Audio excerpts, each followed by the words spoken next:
बहुत स्वागत है आप सभी का। आप देख रहे हैं प्रदेश हमारा, आपके साथ मैं हूं ममता तिवारी।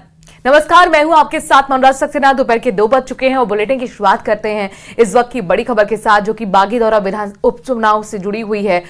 कांग्रेस प्रत्याशी कपूर सिंह का बड़ा बयान सामने आया है। नामांकन वापसी को लेकर उन्होंने बयान दिया और कहा कि आलाकमान ने नामांकन वापस लेने की बात कही, मेरे पास तक बात पहुंची नहीं। मेरे नामांकन वापस लेने से पार्टी की इमेज खत्म हो जाती। बागीदौरा विधानसभा में त्रिकोणीय मुकाबला अब नजर आ रहा है। कांग्रेस का गढ़ है बागीदौरा। पिछले 40 साल से कांग्रेस जीतती आ रही है और इस बार भी कांग्रेस जीतेगी। प्रत्याशी कपूर सिंह हमारे साथ है, उनसे हम जानेंगे कि आपने आला कमान का आदेश नहीं माना, नामांकन आपका खींचना था, क्यों नहीं खींचा, क्या कारण रहा? नाला कमान का जो आदेश था साहब, मुझे नॉलेज में ही नहीं है, और आदेश जब हुआ भी होगा तो लास्ट समय हुआ, मुझे इस चीज़ का पता ही नहीं है आला कमान ने क्या किया वो। और पहली बात तो मैं क्या है कि वकील हूँ पेशे से, कानून को समझता हूँ और मैं कैंडिडेट हूँ। मेरी व्यक्तिगत रेपुटेशन बनी हुई है, पार्टी की इज्जत बनी हुई है। यदि मैं फॉर्म मतलब खींच लेता तो पार्टी और मैं दोनों खत्म हो जाते हैं। तो मैंने मेरी विचारधारा से, कांग्रेस की विचारधारा से फॉर्म नहीं खींचा और मैं कैंडिडेट ग्रुप में खड़ा हूँ आज की तरह। यहाँ पर त्रिकोणीय मुकाबला आप किस स्थिति में आपको देखते हैं? तो त्रिकोणीय मैं जीतूंगा, मजबूत हूँ। यह कांग्रेस का गढ़ है, 50 साल तक शासन किया कांग्रेस ने, 50 साल का विकास है, बिल्कुल चुनाव जीतूंगा यहाँ से कांग्रेस में। आपको पार्टी सपोर्ट नहीं कर रही, यहाँ के कांग्रेस आपको कह रहे निष्कासित किया है, तो उसके बाद अगर यहाँ के कार्यकर्ता आपको सपोर्ट नहीं करेगा तो आप मेरी बात सुनो, निष्कासित करना नहीं करना वो हमारे घर की बात है।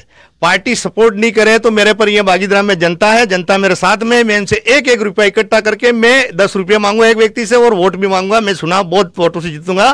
कोई मुझे किसी के फंड की, किसी की जरूरत नहीं है मुझे। जिला अध्यक्ष से हमने कल बात करी थी कि नामांकन वापस लेना है, और जयकृष्ण पटेल, अब आपको हम कपूर सिंह को कॉल लगा रहे पर बंद आ रहा है, क्या कारण रहा? मेरे तो क्या परिवार में कोई बीमारी की स्थिति थी जिसके बाद रात को चार्जिंग नहीं कराया, स्विच ऑफ हो गया था फोन स्विच ऑफ हो गया था। फोन कहाँ से लगेगा? और हमारे, मैं गावड़ में रहता हूँ, वहाँ तो उबड़ गबड़ एरिया है, वहाँ टावर कभी आता है कभी नहीं आता है। तो इससे पहले भी किसी पदाधिकारी ने आपसे संपर्क मेरे कोई किसी ने संपर्क नहीं किया है, मैं से पूछा ही नहीं। गठबंधन हुआ तो भी नहीं पूछा और बाद में भी नहीं पूछा। इस चीज में गठबंधन होता तो भी कैंडिडेट से पूछा जाता है, या मुझे उतारा, पार्टी ने मुझे टिकट दिया, इसके बाद कम से कम मुझे पूछना था गठबंधन करे या नहीं करे, अपने पार्टी क्या स्थिति है उसको पूछना था।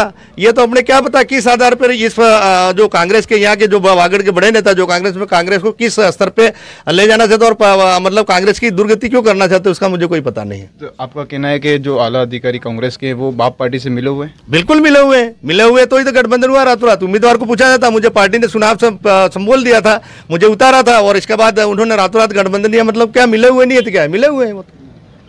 यहाँ कांग्रेस प्रत्याशी कपूर सिंह का कहना है कि कांग्रेस के पदाधिकारी जो जिले के हैं वो बाप पार्टी से मिले हुए हैं, नहीं मेरे को पार्टी ने किसी ने बताया कि गठबंधन की ये स्थिति बनेगी या मेरे को नामांकन खींचना। अब देखने वाली बात यह है कि बागीदौरा विधानसभा में त्रिकोणीय मुकाबला है और ये कांग्रेस प्रत्याशी कह रहे हैं कि यहाँ मजबूत फोटो से हम जीत हासिल करेंगे। बांसवाड़ा से न्यूज़ 18 राजस्थान, आकाश सेठिया। और चलिए आगे बढ़ते हैं। टोडा भीम पाकिस्तान की तरह चीन में भी अर्थव्यवस्था पूरी तरह हिल चुकी है। प्रॉपर्टी बाजार से लेकर सब्जी मंडी तक चीन की हालत पस्त है। सब कह रहे हैं कि चीन में आर्थिक मंदी आ चुकी है। देखिए रिपोर्ट।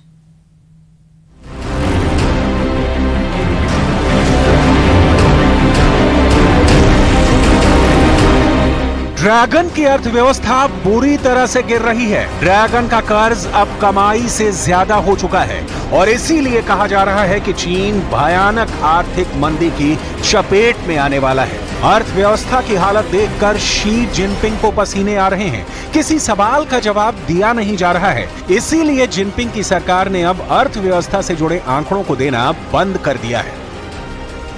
तो क्या ड्रैगन बिखरने वाला है? कभी रईसी का ढिंढोरा पीटने वाले चीन के लोग अब खर्च करने में भी डरने लगे हैं। चीन के लोगों की जिंदगी अब आटा दाल तक सिमट कर रह गई है। कहने का मतलब यह है कि अब चीन के लोग पैसा बचाने पर फोकस कर रहे हैं, क्योंकि उन्हें अपनी जिंदगी पर बेरोजगारी का खतरा दिख रहा है। इसलिए लोग अपने आने वाले कल के लिए बचत कर रहे हैं। आखिर क्यों हुआ है ऐसा? आखिर क्यों चीन के लोग खर्च करने से डरने लगे हैं? सब कुछ आपको आगे बताएंगे, लेकिन उससे पहले देखिए कि चीन में चल क्या रहा है।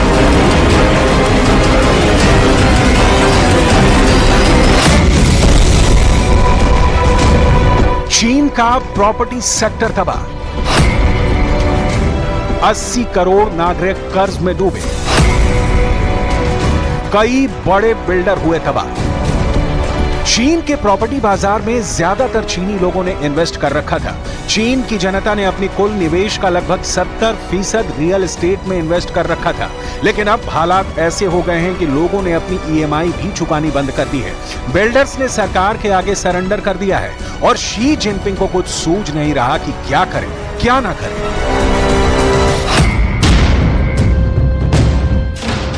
चीन के लोगों का आज की तारीख में सिंगल लाइन एजेंडा है, जो है उसको बचाओ, खर्च कम करो, क्योंकि भविष्य अंधकार में दिख रहा है। चीन के लोगों के दिल में बैठे इस डर की वजह है चीन में बढ़ती बेरोजगारी, कम विदेशी निवेश, प्रॉपर्टी सेक्टर का संकट, कमजोर निर्यात और चीन की मुद्रा का लगातार कमजोर होना।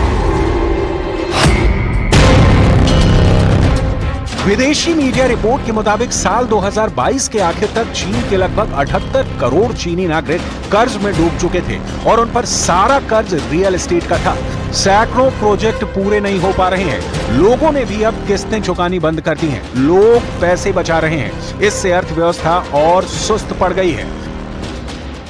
महंगाई दर बढ़ने की वजह से विदेशी निवेश घटता जा रहा है और चीन की सरकार पर कर्ज का बोझ लगातार बढ़ता जा रहा है। हाल फिलहाल की रिपोर्ट्स के मुताबिक पिछले 3 महीनों से चीन में बेरोजगारी की दर में लगातार बढ़ोतरी दर्ज की जा रही है। चीन के आम लोगों के बीच बचत में इजाफा करने की बढ़ती ख्वाहिश से चीन के लिए अपनी अर्थव्यवस्था को फिर से संतुलित कर पाना ज्यादा मुश्किल होगा। रिपोर्ट्स ये भी बताती हैं कि पहले लोग सुपरमार्केट में खूब खर्च करते थे, अब लोग बचत करने के लिए एक लिस्ट बनाकर जाते हैं और जरूरत के मुताबिक खर्च कर रहे हैं। लोगों ने अब गैर जरूरी खर्च भी बंद कर दिए हैं। चीन में लोग अब बचत करने के पुराने तरीके को अपना रहे हैं। चीन में अब ज्यादातर लेन देन कैश में होता है। अब लोग घर पर कैश जमा कर रहे हैं। लोगों का मानना है कि इससे उनका खर्च कम हो रहा है और इसका असर भी चीन की अर्थव्यवस्था पर पड़ रहा है। अमेरिका में 2008 में आए संकट को देखते हुए चीन की सरकार ने डेवलपर्स के कर्ज लेने की क्षमता सीमित कर दी। इसका असर ये हुआ कि उन्होंने जो अरबों डॉलर उधार लिए थे उसे वो चुकता करने में नाकाम रहे। चीन में घरों की मांग गिर गई है और इससे प्रॉपर्टी की कीमत भी गिरी है। यही वजह है कि चीन के प्रॉपर्टी मालिक पिछले 3 साल में पहले से और गरीब हो गए हैं। वेल्थ मैनेजमेंट फर्म नेटिक्स की एक रिपोर्ट के मुताबिक चीन में अभी हाल तक स्टॉक मार्केट में निवेश करना या कम ब्याज दरों पर किसी बैंक खाते में पैसे रखने से बेहतर प्रॉपर्टी में निवेश करना था। एक रिपोर्ट के मुताबिक पिछले साल चीन को सिर्फ $33 बिलियन के एफडीआई मिले, जो 1 साल पहले की तुलना में 82% कम है। रिपोर्ट में चीन के state administration of foreign exchange के आंकड़ों का हवाला दिया गया है। आंकड़े बताते हैं कि 2023 के दौरान चीन के बैलेंस ऑफ पेमेंट्स में डायरेक्ट इन्वेस्टमेंट यानी लायबिलिटीज 2022 की तुलना में 82% कम होकर $33 बिलियन पर आ गई है। यह आंकड़ा बताता है कि 2023 में विदेशी कंपनियों ने चीन में कितना निवेश किया। ये 1993 के बाद का सबसे स्लो ग्रोथ है। इन हालातों से लोगों को न केवल गरीब होने का एहसास हुआ, बल्कि चीन के स्थानीय निकायों के कर्ज की समस्या भी गंभीर हो गई। एक अनुमान के मुताबिक लोगों के कुल आमदनी का करीब 1/3 डेवलपर्स को जमीन बेचने से आता था, जो अब संकट में है। कई अर्थशास्त्रियों के मुताबिक प्रॉपर्टी मार्केट में आए इस संकट को ठीक होने में अभी कई साल लगेंगे।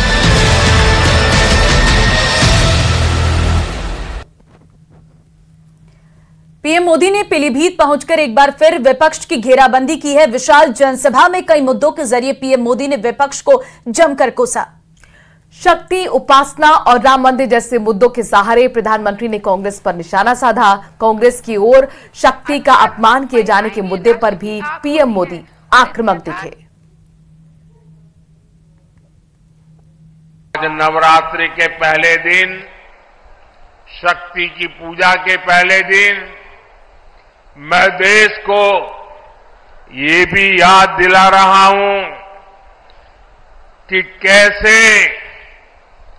इंडी गठबंधन ने शक्ति को खत्म करने की सौगंध खाई है।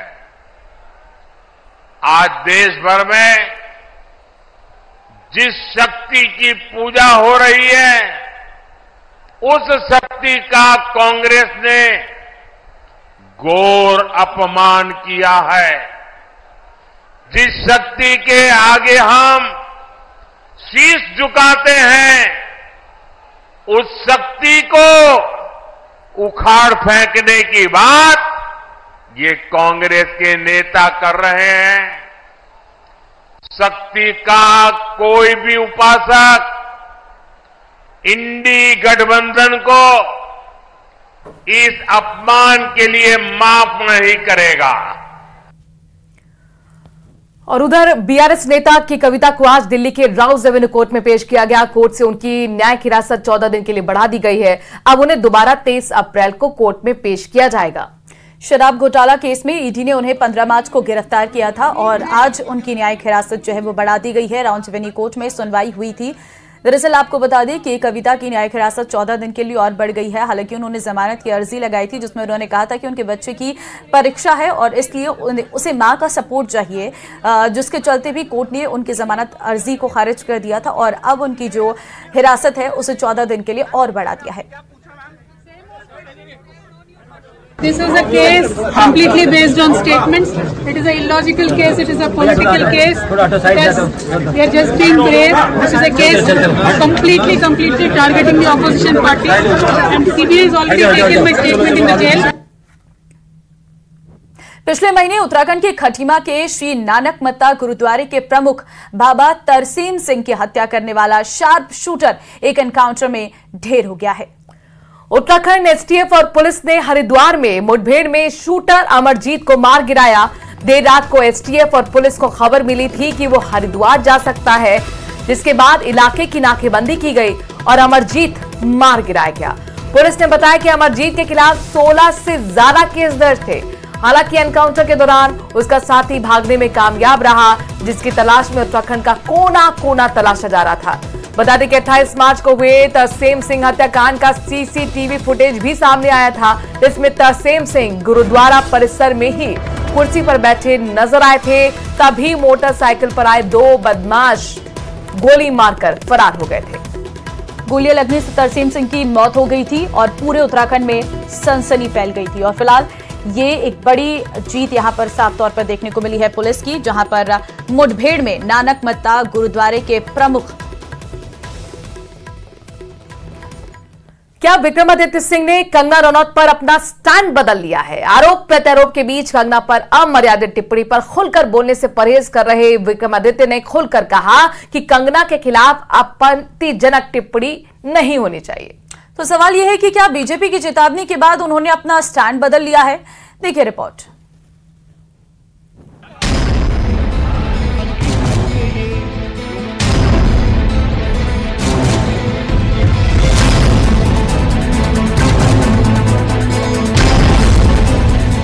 कंगना पर हमले को लेकर बीजेपी का वार। बीफ वाले बयान पर कांग्रेस को चेतावनी। चुनाव आयोग से शिकायत करेगी बीजेपी।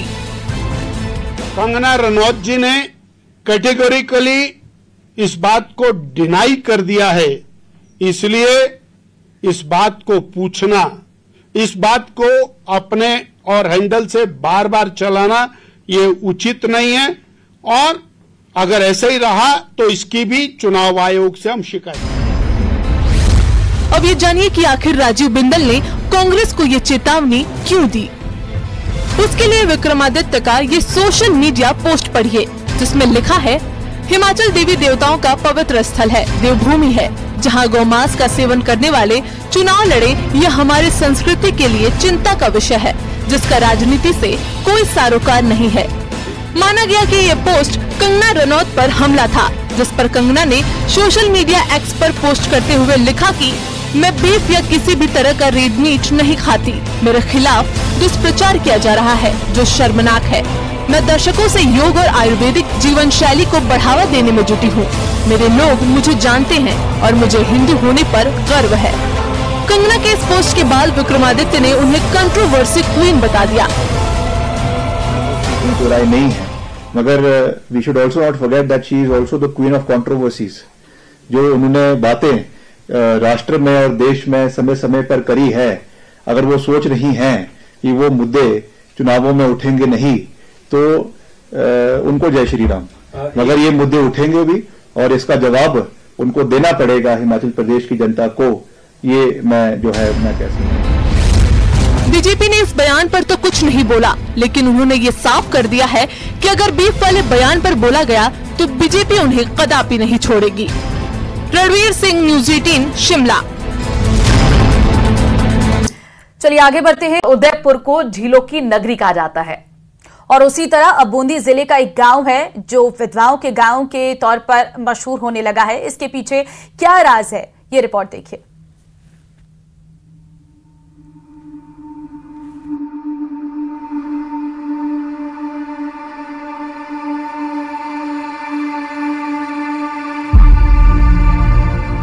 बूंदी जिले से 85 किलोमीटर दूर बसे बुधपुरा गांव में पुरुषों को बुढ़ापा ही नहीं आता, उन्हें जवानी में ही मौत गले लगा लेती है और इसी वजह से यहाँ विधवाओं की तादाद काफी बढ़ चुकी है और 35 साल से ज्यादा उम्र की ज्यादातर महिलाएं विधवा हैं। इस गांव में बने डरावने हालात की वजह है सिलिकोसिस नामक रोग, जो इस गांव के निवासियों के लिए नियति बन चुका है।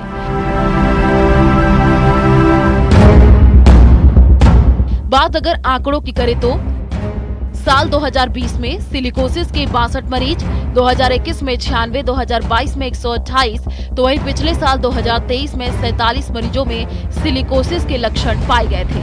अब परेशानी है मांग तो न तो खाबा कार न खाईर सब मन की दुखिया हो रहा दुखा बापड़े विधवा वाली हो रही। यहाँ पर भी लोग महिला में बहुत सारी विधवाएं, कोई सुविधा नहीं है। इसमें कोई बीमारी हो रही है, कोई यूं मर रहा है। हाँ बीमारी से भी मर रहा। हाँ इलाज भी कोई सुना है न कर डॉक्टर साहब गाड़े ना और कोई ना। बता दें कि सिंचाई के साधनों की कमी और रोजगार का अन्य कोई साधन न होने के चलते गांव के लगभग 80% पुरुष पत्थरों की घिसाई के काम से ही जुड़े हैं, जहां उड़ता रहने वाला पत्थर का बुरादा धीरे धीरे इन लोगों के सीने में जमता जाता है और आखिरकार सिलिकोसिस का रूप ले लेता है। इलाके में उड़ती रहने वाली बारीक धूल की वजह से लोगों को टीबी भी जकड़ लिया करती है। सिलिकोसिस का खौफ इतना बढ़ चुका है कि इलाज के दौरान जब अस्पताल में मरीज को सिलिकोसिस होने का प्रमाण पत्र दिया जाता है तो उसे स्थानीय लोग डेथ वारंट या ऊपर वाले का बुलावा कहकर के पुकारते हैं। वहाँ पे जो मजदूर है बिना मास्क के काम करेंगे, बिना सावधानी बरते काम करेंगे तो बीमारी होनी है। पूरे राजस्थान में, सिर्फ बूंदी में ही नहीं, बाकी जगह भी सिलिकोसिस एक बहुत बड़ी समस्या है। तो उसमें सबसे पहले इम्पोर्टेंट रोल है कि जो काम करने वाला जो व्यक्ति है वो जरूरी सावधानी के साथ में ही काम करे। दूसरे जिम्मेदारी बनती है वहाँ के जो माइंस के जो ऑनर है वो उनको जागरूक करे कि बिना उसके ये माइनिंग नहीं करवाए। विधवाओं के गांव का सबसे डरावना सच ये है कि यहाँ के पुरुषों की कम उम्र में मौत हो जाने के बावजूद उनकी विधवाओं को घर में चूल्हा जलाने के लिए बीमारियों का घर कही जाने वाली उन्हीं खदानों में काम करने जाना पड़ता है। एक और डरावना पहलू यह है कि यहाँ के पुरुष और स्त्री कम उम्र में ही बूढ़े दिखने लगते हैं, क्योंकि रोग उनके शरीर को तोड़ता जा रहा है। विधवा है तो कोई सुविधा नहीं सरकार की तरफ से। कहीं को न मार, खाने आने सब बंद हो रही है, ऐसे चल रहा है काम धंधा। तो सहायता मिलनी चाहिए, अभी कुछ भी नहीं मिल रहा है। वही तो एक बार सिलिकोसिस की चपेट में आने के बाद किसी भी शख्स की जिंदगी ज्यादा से ज्यादा 5 साल के लिए ही रह जाती है। इस बीमारी से बचने का एकमात्र उपाय बचाव है। सरकार की ओर से सिलिकोसिस के 13 हॉटस्पॉट चिन्हित किए गए हैं। इन सभी स्थानों पर स्वास्थ्य विभाग की ओर से कैंप लगा करके लोगों को जागरूक किया जाता है।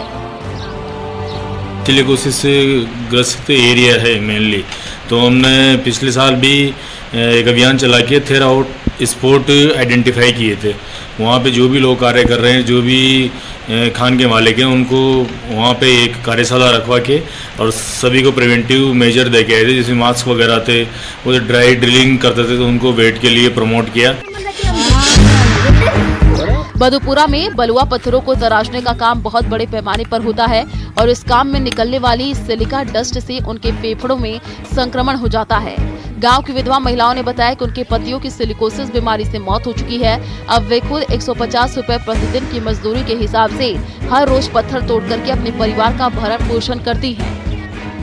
भाई परेशानी है यार, मांगे पानी की सुविधा ही कौन है, मांगे कहीं रान बिरा हाँ तो मांगे कहीं सुविधा ही कौन है, खा कोई खरी कौन है मांगे तो देश में। आदमी विधवा ही विधवा है यहाँ पे, सब बदवा है। गिट्टी बनाओ, मजदूरी करते हो। हाँ तो कोई सरकारी सहायता नहीं मिल रही? कहीं नहीं मिल रही। 5 किलो गेहूँ दे महीनों पर चलो 5 किलो गेहूँ कैसी होता को ना, मजदूरी कराम पेट भरा बस।